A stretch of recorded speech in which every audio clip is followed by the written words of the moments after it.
Vamos a comenzar entonces ahora con el modelo de Estado chino. César Mayoral es abogado de la Universidad Nacional de Buenos Aires y licenciado en Relaciones Internacionales de la Universidad de El Salvador. Es diplomático de carrera, fue representante argentino ante Naciones Unidas, cónsul general en París y embajador en Canadá y la República Popular de China y otros puestos dentro de Cancillería. También se desempeñó como docente en universidades públicas y privadas. Ya está en el estrado para poder comenzar con la disertación. Bueno, muchísimas gracias. Muchas gracias a la invitación, a la SAP, a su presidente Rafael Flores, a mi amigo Macón, a Norma y a todos ustedes. Los felicito por el hecho de tratar de entender lo que pasa en otros lugares con el Estado, ya que de alguna manera el Estado en cualquier país es el eje fundamental de ese mismo país y es el que de alguna manera determina en cierta forma, en algunos casos más, como en China, en otros menos, como pudo ser en UK, la vida de los habitantes de ese país. Creo que fue muy, no sé si de casualidad o la inteligencia de los que me invitaron, e invitaron al representante del Reino Unido, que me precedió, porque, digamos, el Estado en China puede ser tomado como la contrapartida de lo que pasa con los funcionarios del Estado y el funcionamiento del Estado en Gran Bretaña, ¿no? Creo que la Argentina puede estar a caballo entre esos dos modelos, aunque por supuesto somos occidentales. Esta frase en alguna manera puede herir alguna susceptibilidad a algunos por el tema ideológico, pero creo que no hay ninguna duda de que los sectores que han dominado la Argentina, que han conducido la Argentina, se han basado siempre en modelos occidentales, aún los de izquierda, porque el marxismo es una concepción también occidental, o de un occidental. El elemento a tener en cuenta, y creo que puedo dar un ejemplo particular, yo soy un civil service, es decir, un servidor del Estado, en los términos británicos, y me inicié a través de un concurso, cosa bastante rara en la administración pública de mi época. Ahora cada vez es mejor y cada vez hay más concursos para ingresar, pero lamentablemente el Estado argentino ha sido el botín, o ha querido ser el botín, de la mayoría de los sectores políticos que llegaron a él. Cuando se rompe el proyecto del 80, que tanto se habla, ese Estado dejó de pertenecer a una minoría y llegó primero la chusma radical, pero con dirigentes que también pertenecían a esa minoría, como fue, por ejemplo, el presidente Alvear. Ese Estado fue tomado para beneficiar fundamentalmente a aquellos que estaban cerca del Estado, con las transformaciones que se producen después del 30 con el golpe militar y con el advenimiento del peronismo primero y del antiperonismo después y del frondicismo y de Onganía. Cada vez en el Estado fueron sucediéndose los amigos de los sectores políticos que detentaban el Estado. La Cancillería fue una excepción. Desde el año 62 se ingresó como diplomático a través de un concurso. Y desde el año 65, 64 se crearon no solamente el concurso para ingresar, sino también un curso posterior al concurso de 2 años antes de ser secretario de embajada, que es de tercera, ¿no? El rango menor como diplomático. Por supuesto, la Cancillería no fue excepción de las purgas. Yo tuve mucho miedo que me echaran cuando fue la revolución del 76, porque recién había dado el ingreso y estaba ingresando, y muchos de mis amigos y colegas fueron echados. Después fueron reincorporados en el 83, quizá hubo reincorporaciones, digamos, demasiado generosas en algunos casos, y también se empezó a destruir una idea de que solamente se tenía que estar en los cuerpos estables de la Cancillería si se había ingresado por concurso y después se ascendía a través de las normas que la ley del servicio exterior establece, que son no menos de 3 años en cada categoría para poder ascender de rango, ¿no? Bueno, este ejemplo que quiero dar, que no tiene nada que ver con el título de lo que yo tenía que hablar, que es el Estado en China, es porque en China el Estado lo es todo. Entonces, para llegar desde Gran Bretaña, pasando por la Argentina, ahora llegamos a China, donde Estado, gobierno, ¿verdad?, y partido político es lo mismo. Sí, está en manos absolutamente de las mismas personas, el Estado, el gobierno y el Partido Comunista Chino, que en realidad es el que gobierna todo. China, como ustedes saben, tiene 1.300 millones de habitantes aproximadamente, y como en China las cifras tampoco se saben muy bien nunca, tiene aproximadamente entre 75 y 85 millones de afiliados el Partido Comunista Chino. Entre 75 y 85. O sea, esos 10 millones, que son casi la provincia de Buenos Aires, en las cifras de 1.300 millones pierden total entidad. Está la magnitud de China, que no solamente se puede medir ahora por la cantidad de habitantes, sino por su Producto Bruto, por sus exportaciones, por sus importaciones, por el ingreso de inversión directa, por las inversiones chinas en el exterior. En todo, lo de China es a un nivel imposible de entender para un occidental, y menos para un occidental de un país que tiene 3 millones de kilómetros cuadrados y solamente 40 millones de habitantes, y de los cuales en el 1% del territorio vive la mitad del país. Sí, esa estructura argentina, creo que simplemente teniendo conciencia de ella nos damos cuenta de por qué es muy difícil que este país sea un país desarrollado. Sí, ningún país se puede desarrollar si tiene la mitad de su población en el 1% o en el 2% de su territorio. Este elemento en China no sucede porque históricamente China tuvo diferentes ciudades, diferentes regiones que han ido liderando los procesos productivos, económicos, pero siempre tuvo en determinadas ciudades como Pekín o Beijing, si ustedes quieren, la capital política que fue la que determinó la historia china, salvo con la invasión japonesa que cambiaron la capital de Beijing a Tianjin. Dicho esto, vamos a pasar un poco más a la estructura del Estado chino. El Estado chino está liderado por la Asamblea Popular, o sea, ya hablando del Estado solo, no del Partido Comunista ni del gobierno. Pero en esa Asamblea Popular los que la dirigen son los mismos miembros directivos que dirigen el Partido Comunista y que dirigen el Estado. El presidente actual, Xi Jinping, es secretario general del partido, es jefe de las Fuerzas Armadas chinas, y además es el presidente de la nación. Entonces, y además el presidente de la nación es el que preside la Asamblea Popular cuando ésta se reúne. Entonces, ese poder centralizado en un centralismo democrático, como titulan los chinos, es el que permite que el país esté en manos de una élite dirigente que determina fundamentalmente todo lo que le va a ocurrir a ese país. Esta Asamblea Popular se reúne cada 5 años y elige al presidente y al vice, que pueden ser reelectos una vez y que no tienen que tener más de 45 años, menos de 45 años. Sí, en China se vuelve a repetir la idea de que la sabiduría se adquiere con los años.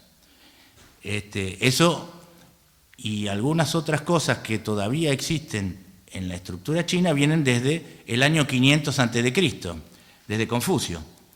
Sí, Confucio establece 4 reglas que en gran parte se siguen cumpliendo, que son las obediencias que tiene que tener la sociedad. El hermano mayor debe obedecer el hermano menor debe obedecer al hermano mayor, la mujer debe obedecer al marido, y lo que es más fundamental es que los súbditos o los ciudadanos deben obedecer al poder político.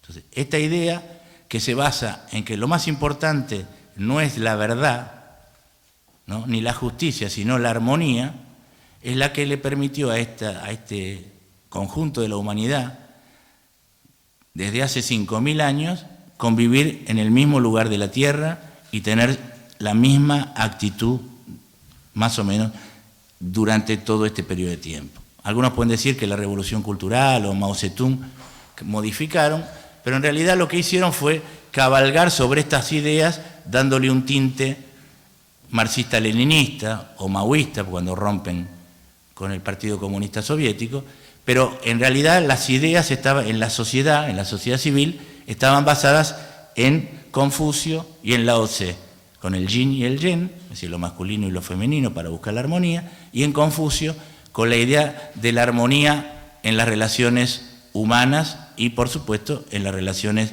de la sociedad civil con la sociedad política.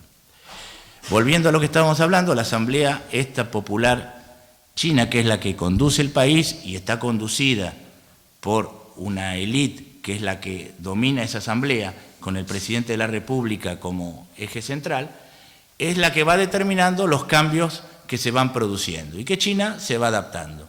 Cabe recordar que China, desde el cambio que se produce en 1978, después de la muerte de Mao Zedong y un periodo de disputa de poder con Hua Feng y Deng Xiaoping, gana Deng Xiaoping y establece lo que es la reforma, que es lo que le ha permitido a China ser el país del mundo que más ha crecido en un periodo más corto de la historia.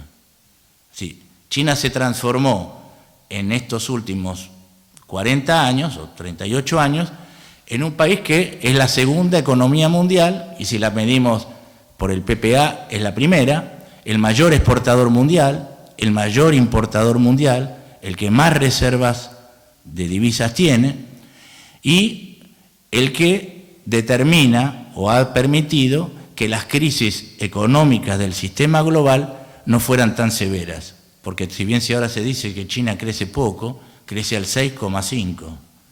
Si ningún país occidental crece al 6,5% de hace mucho, mucho tiempo.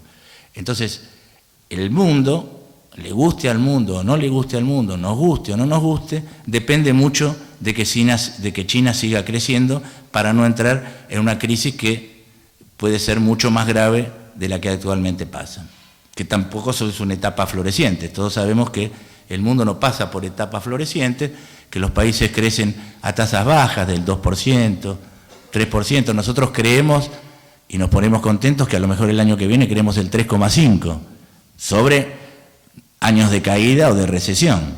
Entonces, imaginemos lo que es crecer al 6,5%, 2 años seguidos, y hace más de 30 años que crecían a tasas del 8, 9 y 10%.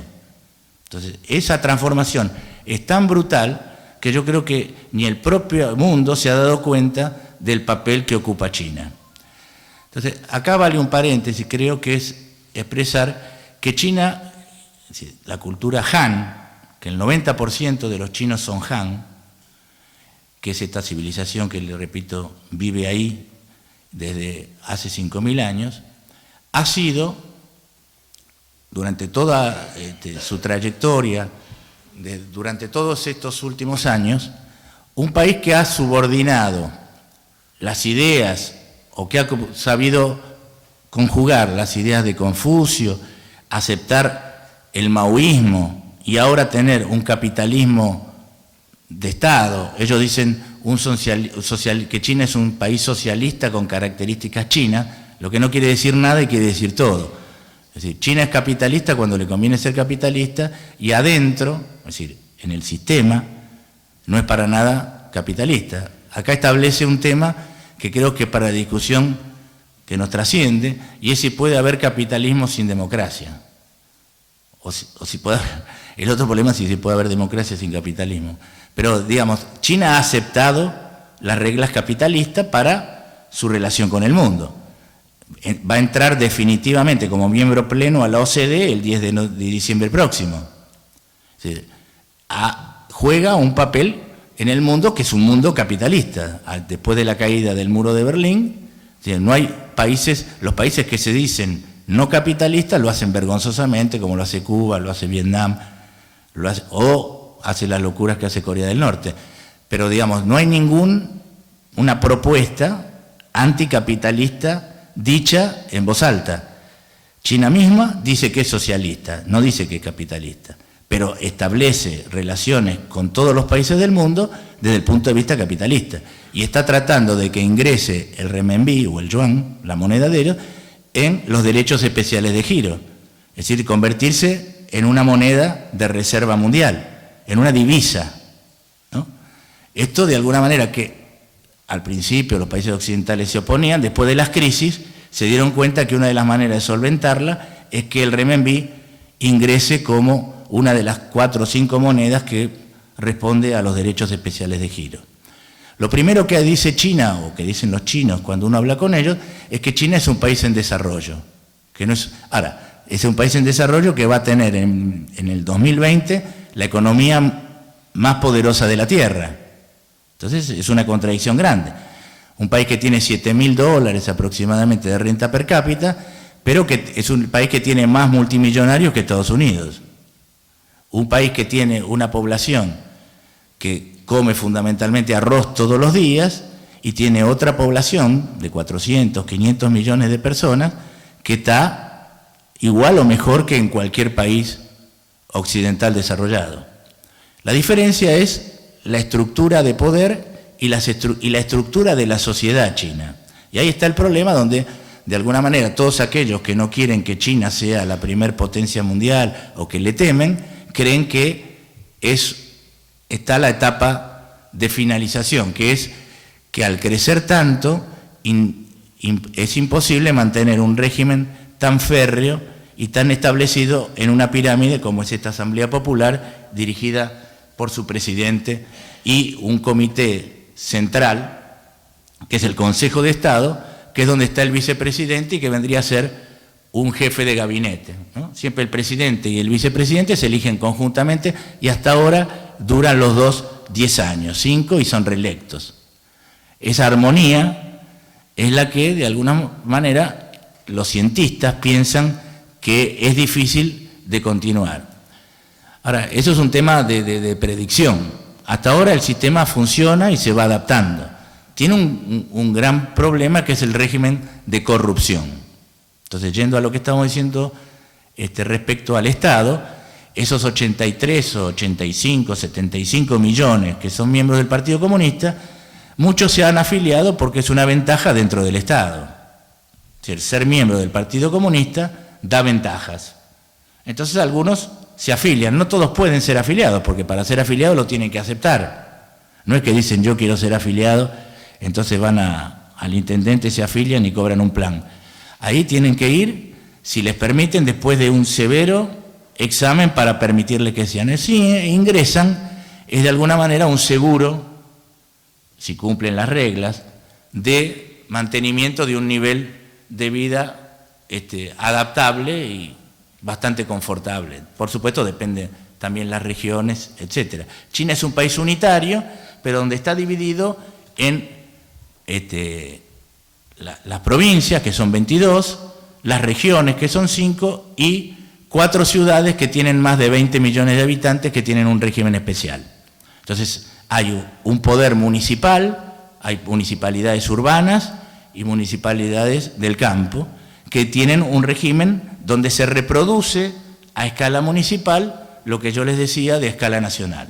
Un consejo, donde está el que maneja la municipalidad, y una asamblea donde los dirigentes elegidos por esa municipalidad impulsan las medidas de cambio y bajan las leyes que vienen del poder nacional. O sea, es un país unitario, pero dividido, como es un país que tiene 9 millones de kilómetros cuadrados, no es fácil gobernarla desde un solo punto. Además tiene regiones muy diversas, ¿no? Tiene el sur, que es subtropical, que tiene una economía, digamos, que históricamente se basó en la agricultura, y después tiene las zonas industriales que en la época de la Guerra Fría fueron pensadas para la industria pesada, para construir la China industrial que quería competir con la Unión Soviética en cuál era el polo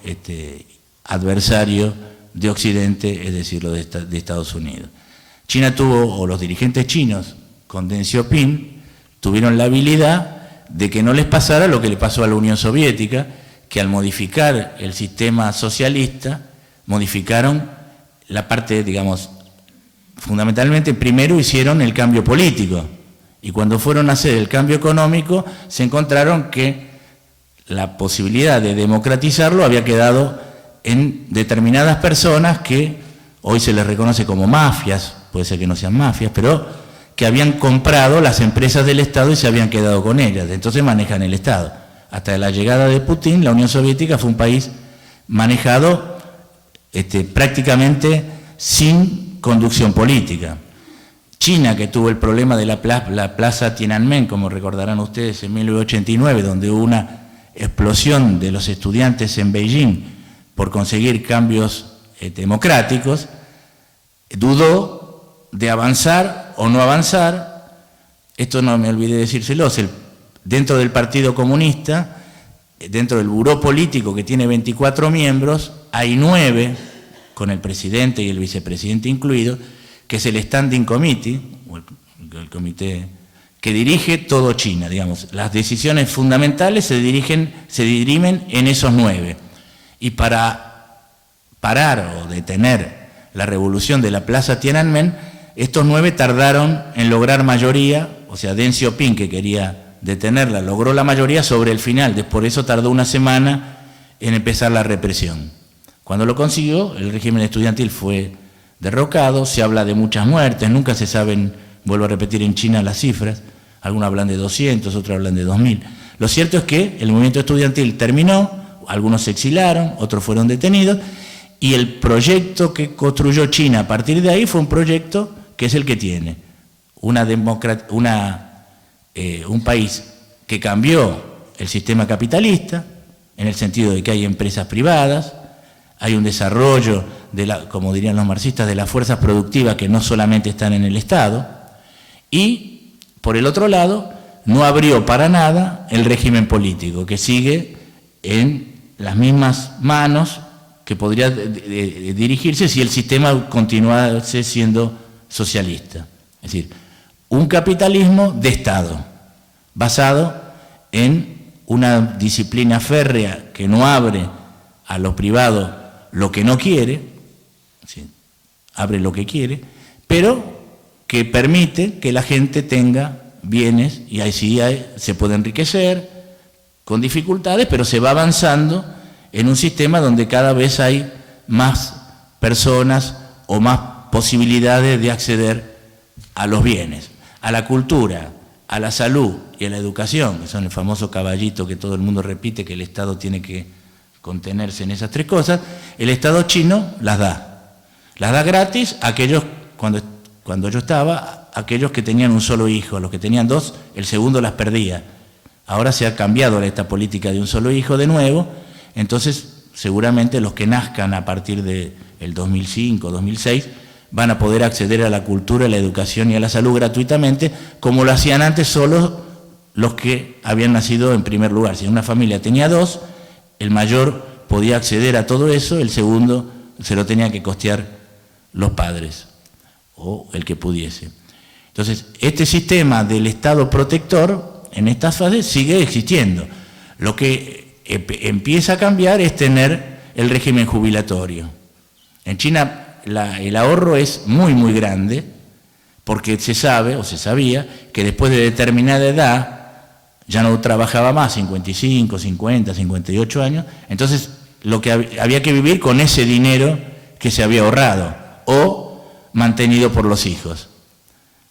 Ese sistema ha hecho que cada vez los chinos ahorren más. El ahorro en China es arriba del 24, 25%.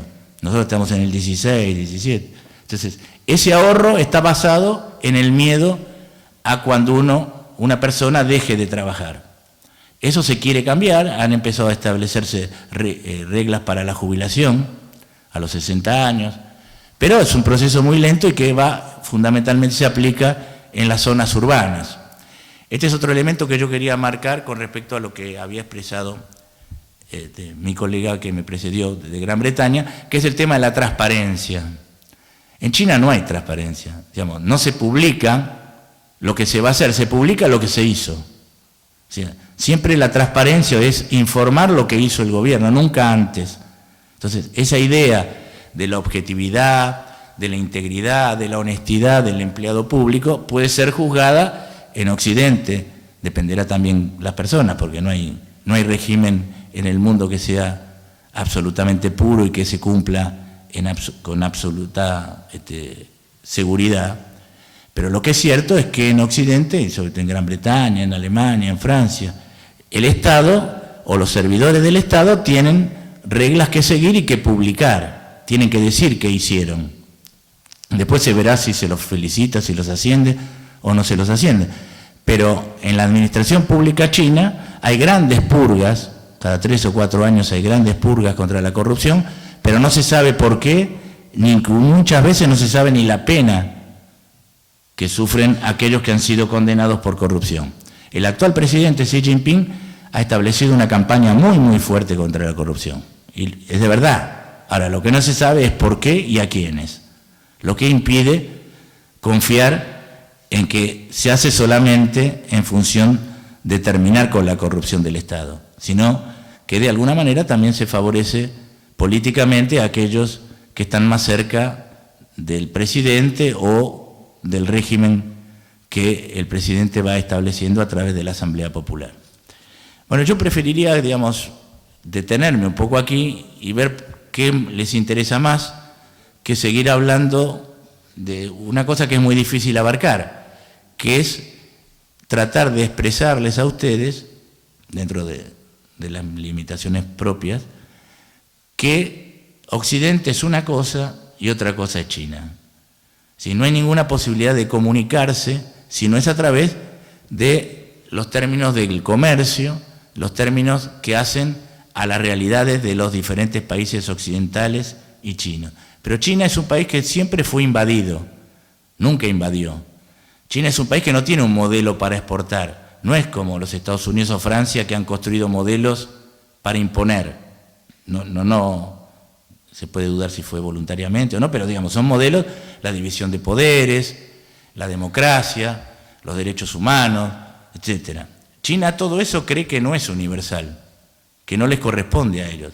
Han firmado varias convenciones de derechos humanos, ahora tienen una preocupación mucho mayor respecto al medio ambiente, han firmado el Tratado de París, tratan de poluir menos. En China la polución en Beijing es terrible, sobre todo en estos meses de otoño. Hay muchos problemas de salud pulmonar, etcétera, por la polución. Han destruido grandes sectores rurales al cambiar de la economía de cooperativas por una economía más privada. Han desarrollado proyectos hidráulicos y nucleares que han destruido el medio ambiente muy grande, pero lo hacen, digamos, con cierto miedo porque eso les afecta.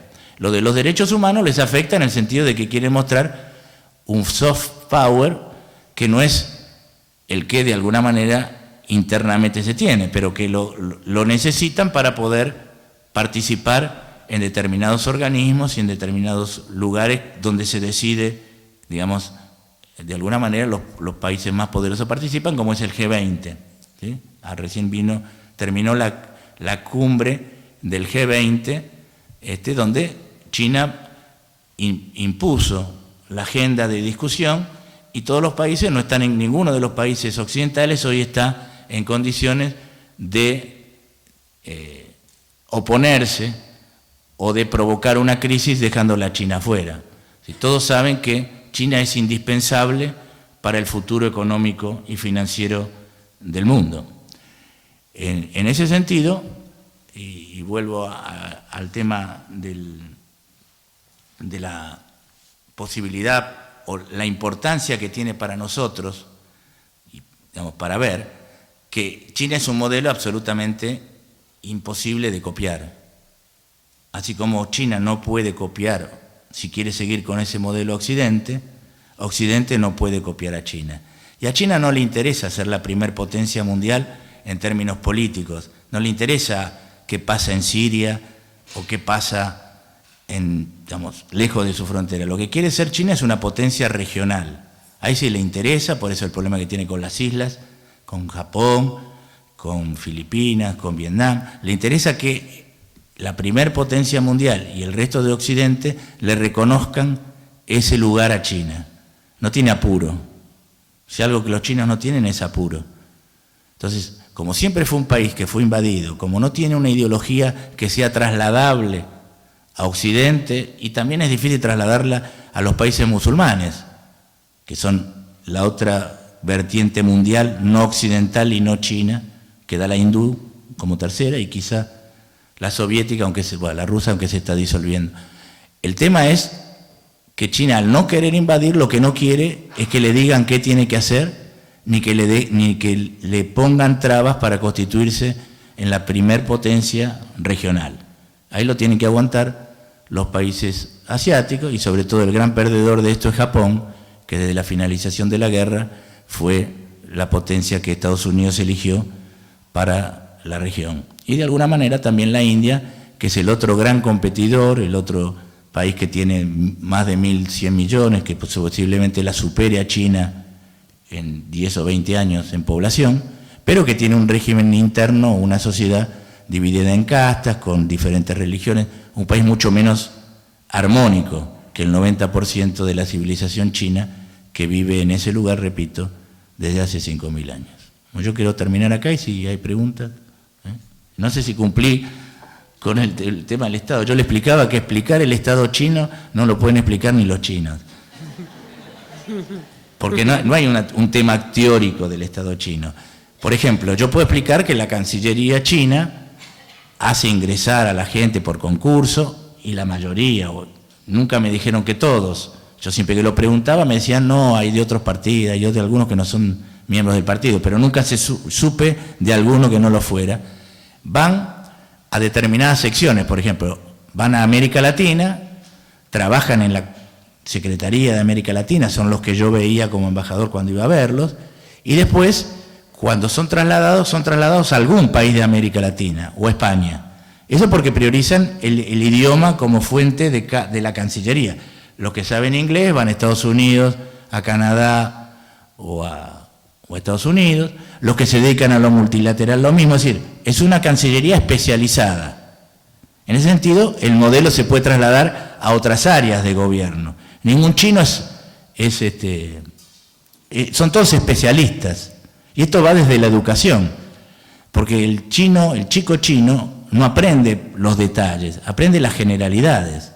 Como no se expresa en un alfabeto el idioma, sino se expresa en ideogramas, una misma palabra, ma, puede servir sirve para decir caballo, para decir casa, para decir madre. Entonces depende de dónde la ponga. Entonces eso hace que el chico tenga una visión generalizada de las cosas. El chico occidental va a los detalles, y si le preguntan qué pasó de una película, va a describir detalles. El chino va a describir lo general. Esta manera de aproximarse desde chico a lo que existe a través de la lectura, entonces indica después un desarrollo de una sociedad que va a los grandes rasgos. Yo me decían, cuando estaba allá, venían empresarios y me decían, bueno, nosotros firmamos un acuerdo y ahora lo cambian. Y cuando le preguntaban a los chinos, decían, ¿cómo no lo vamos a cambiar si cambiaron las condiciones? Pero ustedes firmaron, bueno, pero las condiciones no son las mismas hoy. Pero ustedes firmaron, bueno, las condiciones no son las mismas. Aplican el sentido común, si las condiciones cambiaron, lo que firmamos no existe más. Entonces, esa idea que para nosotros es no cumplir con la palabra, faltar el respeto, vamos rápidamente a juicio porque no cumplieron, eso en China no existe porque se prioriza la armonía del convenio, la armonía del comprador, la idea de que es mejor estar bien que estar mal. Que lo último que tiene que hacer un gobernante, un padre, es pelearse. Por eso China no quiere pelearse con nadie. Y cada vez le tienen más miedo los demás a pelearse con China, eso es verdad. Bueno, termino acá, porque si les parece, ¿alguna pregunta? Tenemos preguntas, allí ya la primera, el aplauso, por supuesto.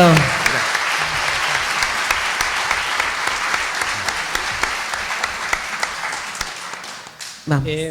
¿Se puede decir entonces que en China, usted habló de un comité de 9 personas que son los que tienen el poder en China, que las decisiones surgen de ahí y que la asamblea sería una escribanía de ese poder? No, en realidad la asamblea, que tiene 5.000 miembros, se reúne una vez al año y delega ese poder de la asamblea en un buró que tiene 24, que es como el Congreso.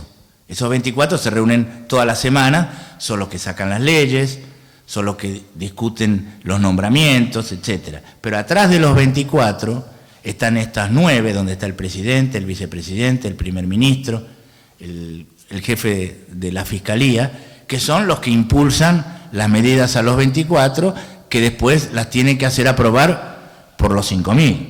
O sea, no es Luis XIV, Xi Jinping, no. Además, hoy existe la internet y existen los medios de comunicación. O sea, el Xi Jinping habla, traduce. En todos los municipios hay ¿cómo se llama? Un lugar de internet donde se expresa todo lo que se hace y se pueden los ciudadanos oponerse. Yo lo que digo es que la democracia en China es otra. Si existe, digamos, no es la democracia griega con división de poderes, sino es una idea de que las decisiones se pueden discutir. Ahora, el que tiene el poder es el que decide.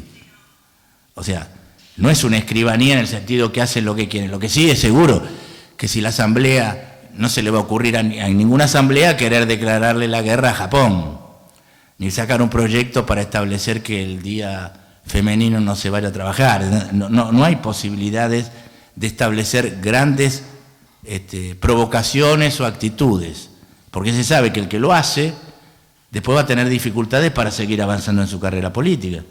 Usted sabe que lamentablemente en la burocracia la obediencia es el primer elemento a tener en cuenta.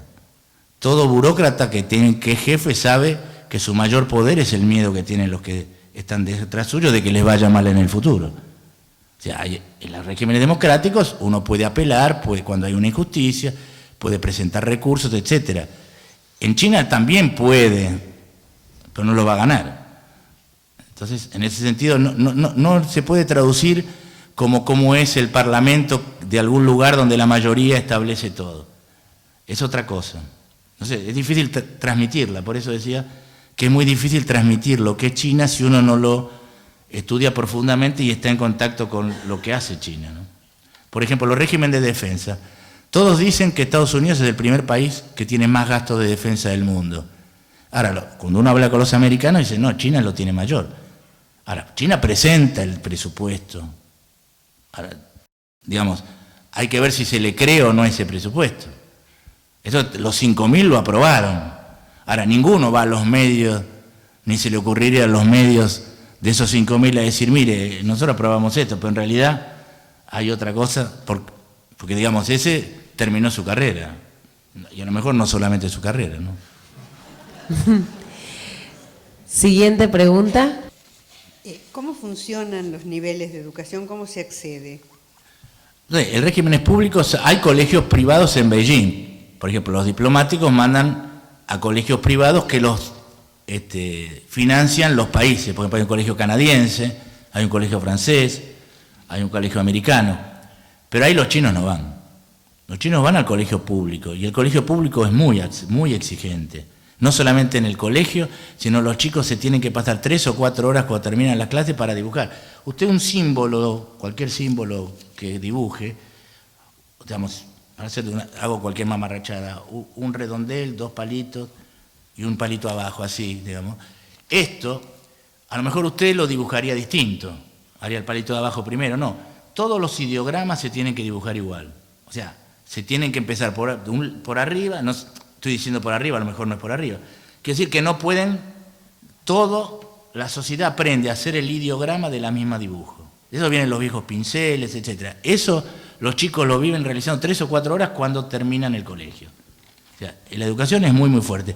Ahora hay un impulso grande en las élites, dirigentes, en estos 86 millones, en aprender idiomas, sobre todo aprender inglés, ¿no? Y en los colegios tratan de tenerlo, pero no es lo común, no es como acá que el que sabe que fue al Newman sacó ventaja. Yo creo que, esto es un paréntesis, esto fue uno de los grandes errores de la escuela pública argentina, que nunca aceptó que tenía que aprender idiomas antes y se dejó sacar las élites por los colegios privados, porque los colegios privados hicieron todo el hincapié en los idiomas, sobre todo en el inglés. En China el inglés se aprende, pero cuando se terminó, primero hay que saber chino, y hay que escribir chino, que es mucho más difícil que hablarlo. Y los ideogramas, por ejemplo, un taxista maneja 200 ideogramas, 300. Un tipo, o una persona, una tipa, una señora, un señor de élite manejan 2.000. Entonces, la comunicación de esos 2.000 ya está formando una élite. Entonces, eso lo da el colegio y el esfuerzo. Pasa que el que está en el campo, cuando terminó 6º grado, tiene que ir a trabajar. O puede terminar, no hay obligación a terminar la secundaria. Acá la tenemos un poco, como dicen los paraguayos, de guaú, porque muchos no terminan la secundaria. Creo que es el 46%. Entonces, el tema es cómo se aprende y qué se aprende. Y la televisión es una televisión estatal. Yo podía tener los canales de cable, pero eso no lo puede tener cualquiera. La televisión va un minuto atrás, o sea, para la posibilidad de parar lo que se dijo. O sea, y en Internet creo que hay 40.000 personas que están mirando Internet del gobierno para censurar los sitios que no quieren que la gente... Ahora, hay 400 o 500 millones que tienen Internet. O sea, por más represión que haya, por más... es imposible detener eso. Entonces, la educación es obligatoria, es pública y es gratuita. Mi consulta era, usted mencionó que China tenía un régimen unitario. ¿Tiene algún régimen de coparticipación? ¿Cómo es la relación en términos fiscales entre el gobierno chino y los municipios? Bueno, como dije antes, digamos, China tiene 22 provincias, 5 regiones y 4 municipalidades. Cuando se aprueba el presupuesto, se aprueba el presupuesto para todas ellas. O sea, no es que las provincias recauda siempre el Estado Nacional, aún en las municipalidades, y después le deja lo que le corresponde. O sea, no es que, como los regímenes federales, donde hay impuestos municipales o provinciales, impuestos nacionales. Ahí todos los impuestos son nacionales. Y hay un representante de la nación en cada lugar, o una oficina, puede estar no compuesta por funcionarios nacionales, puede ser pero los que recaudan son para la nación. Primero la nación. Y ahí se desglosa el presupuesto, lo primero va para defensa, educación, no me acuerdo el tercer lugar, pero los 2 primeros lugares son defensa y educación. Y creo que el tercero es para la administración pública, provincial y municipal. Y después se va desglosando en lugares. Ahora, por ejemplo, hay ahora no, ya cuando estaba yo, en el 2006 se empezó a iniciar lo que se llama Go to the West, o Go West. ¿Por qué? Porque de acuerdo a determinados acuerdos que ha firmado China, tiene que ir modificando algunas pautas de su funcionamiento económico. El hecho de entrar al OMC le obliga a realizar algunos cambios, cosas que antes estaba prácticamente dividido. Lo urbano, lo moderno, lo que evoluciona rápidamente estaba ligado a las costas. El interior, el oeste, es el oeste campesino, más pobre, etc. Entonces, ellos tienen que estructurar esto porque si no, tienen dificultades en la OMC. Porque los precios del arroz, los precios del trigo están hechos en el interior. Entonces, es el tema que hoy tiene la Unión Industrial Argentina, que quiere que Argentina no le reconozca a China que es una economía de mercado. Y lo va a tener que reconocer, lamentablemente, porque pasaron los tiempos y en la OMC lo van a reconocer como una economía de mercado. Entonces, si China es una economía de mercado, no hay precios dumping, salvo que lo que pasa en cierta medida es que en Beijing el producto de tiene un precio y este mismo producto en el interior de China tiene otro, mucho más bajo. Entonces, cuando lo exportan, tratan de exportarlo no del que se hace en Beijing, sino del que hace interior. Lo que pasa es que el interior no fabrica los productos de alta tecnología que producen las costas. Hoy China es líder en telecomunicaciones. Digamos, la idea de que vendía paraguas es una idea obsoleta. Hoy China vende manufacturas de alto contenido agregado, de alto valor agregado. Entonces, el tema ese de la producción hace que cada vez cambie y eso es lo que la dificulta de cómo seguir. Porque hasta ahora siguió con un proyecto que era exportar. Ahora, ¿qué pasó? Que los que la importaban empezaron a no crecer. Entonces eso ha detenido sigue siendo el país que más exporta del mundo. El último que quedó atrás, el sorpaso se lo hizo en Alemania, que era el que más exportaba. A Estados Unidos hace rato lo habían pasado. Entonces ahora el tema que tiene que dar más nivel de consumo. Y tiene que haber más consumo. Y eso se toca con lo que les dije antes del tema de las jubilaciones. Por eso quieren poner jubilaciones, para que la gente no necesite ahorrar y consuma. Con llegar a, yo les decía en chiste que pues, llevando a algunos argentinos rápidamente iban a lograr que el consumo aumentara. Era cuestión nada más de mostrar algunos bienes. Pero es serio, digamos, el tema del consumo es un tema que el chino duda. Es mejor guardarlo que gastarlo. Claro, los niveles de inflación son muy chicos, ¿no? Bueno, muchas gracias por la presentación, porque realmente es muy, muy interesante y despierta, como veo, una cantidad muy grande de inquietudes. Yo tengo una pregunta con respecto al presupuesto chino.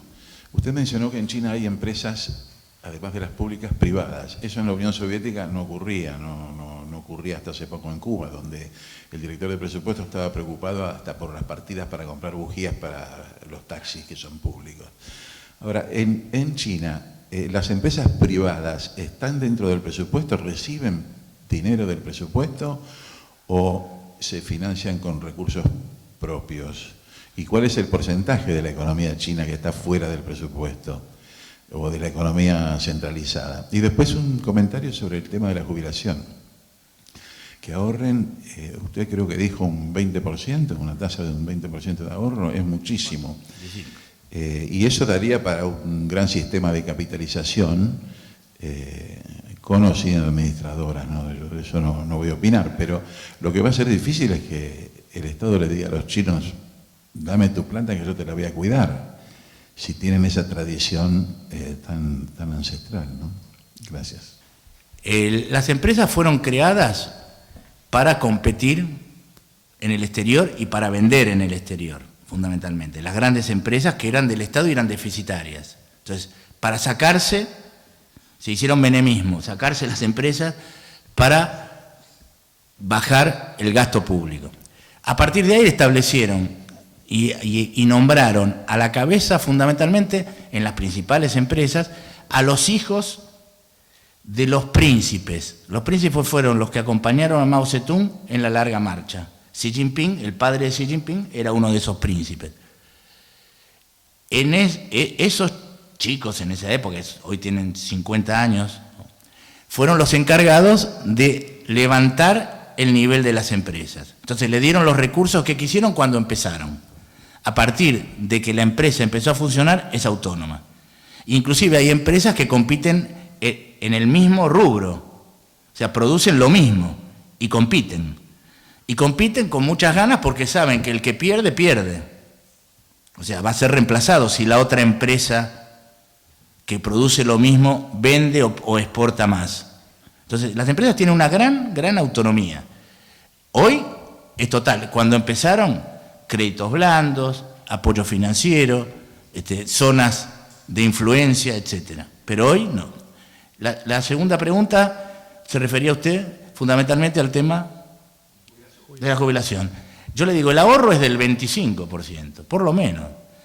Las chicas que trabajaban ahí en el consulado cobraban, qué sé yo, a precios argentinos 5.000 renminbi, más o menos son, el renminbi está a 6, $800, $700. Ellos ahorraban por lo menos 500.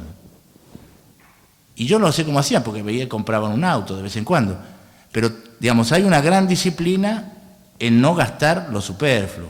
Se cocina siempre en la casa, se busca, digamos, es una sociedad que pasó mucho hambre.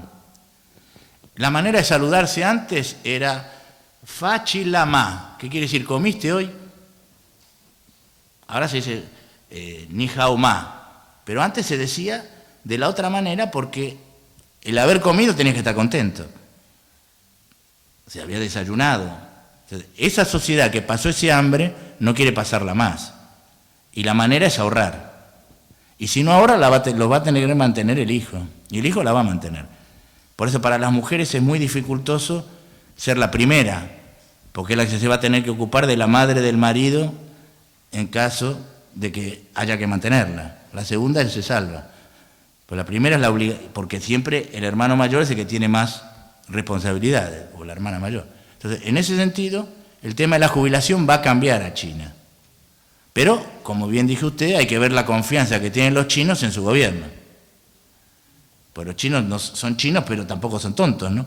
No van a creer, no le van a sacar el 16% que sacaban acá los que administraban las pensiones, ¿no? Anterior. En términos de lo que es la empresa privada propiamente dicha, o sea, empresa americana o sueca o francesa que se instaló allá, ¿hay alguna cifra que diga qué participación en el Producto Bruto tiene ese sector que es privado? Totalmente, no que sean empresas estatales funcionando privadamente, sino empresas privadas propiamente dichas. Bueno, ya 50.000 empresas buscaron China para que haga el trabajo y de ahí exportar. O sea, la ventaja que en vez de pagarle lo que le pagaban al americano, a John Smith le tienen que pagar a Hu Jintao. A Hu Jintao le pagan mucho menos. Ahora, cada vez ha ido subiendo más el precio del salario y como China quería exportar, no quería subir mucho el precio del producto. Entonces la ganancia es menor. Y los chinos han dejado que los trabajadores pidan más y las empresas tengan que pedir menos, y si exportan más caro es un problema del que lo compra, no un problema de los chinos. El porcentaje dentro del producto es muy difícil, pero se habla de entre un 12 y un 15% el producto generado por el capital extranjero radicado en China. Uno puede radicarse fácilmente, entre comillas. Lo que pasa es que es muy difícil sobrevivir si no lo hace. Por ejemplo, en la Argentina hay un laboratorio, Bagó, que está, ¿no? Es una empresa argentina que desde ahí exporta y vende al mercado chino. Tiene yo parece que trabajo para Bagó, tiene un antibiótico que no se fabrica, que no lo fabrican los otros. Entonces, es un nicho que produce en China y vende en China. Y desde China trata de vender. Ahora le parece que es más fácil y se están yendo a Pakistán porque es más barato el costo de producción que en China. Pero como esta, hay empresas de todos los países. Los americanos son los primeros que fueron y fundamentalmente empresas textiles y de calzado. Digamos, todo lo que produce el mundo de calzado, Adidas, todos, digamos, el 80% está hecho en China. Ahora, el porcentaje creo que es alrededor entre el 12 y el 15, muy difícil también medirlo. Teniendo en cuenta la relación cambiante que se va dando entre el Estado y el sector privado, ¿cómo es el régimen impositivo? Si estas empresas están gravadas, ¿de qué manera? ¿Cómo recauda el Estado? Bueno, digamos, los impuestos a las empresas son expuestos a las ganancias.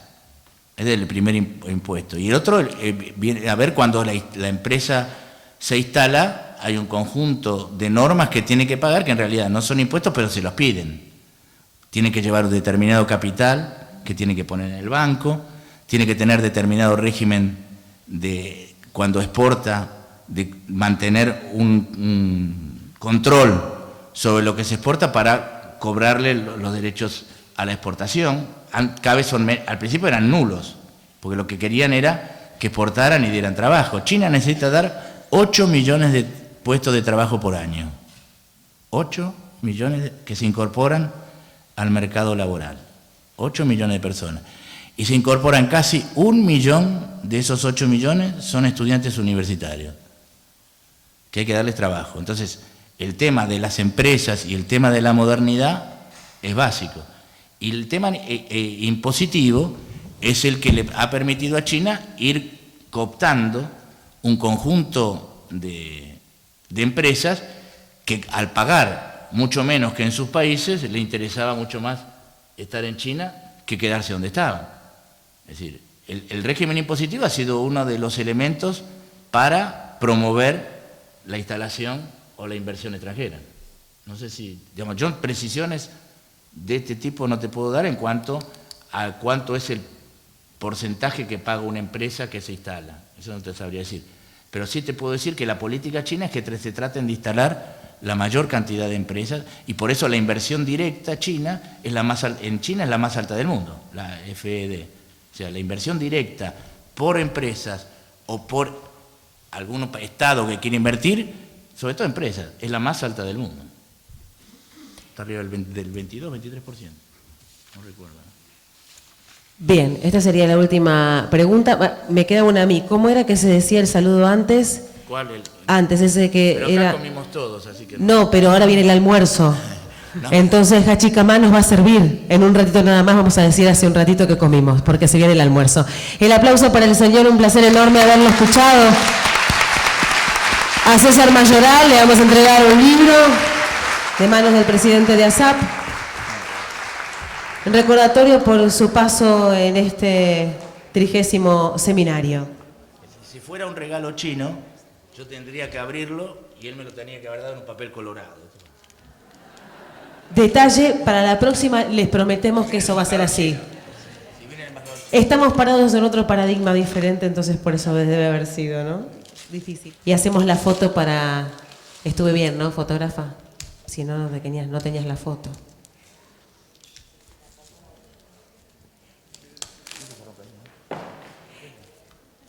Mayoral le sacó hasta el film para que no te brille. Mira qué bueno que fue. Renovamos el aplauso. Nos encontramos puntualmente a las 14:30 para comenzar con el panel de la tarde. Muchísimas gracias a todos.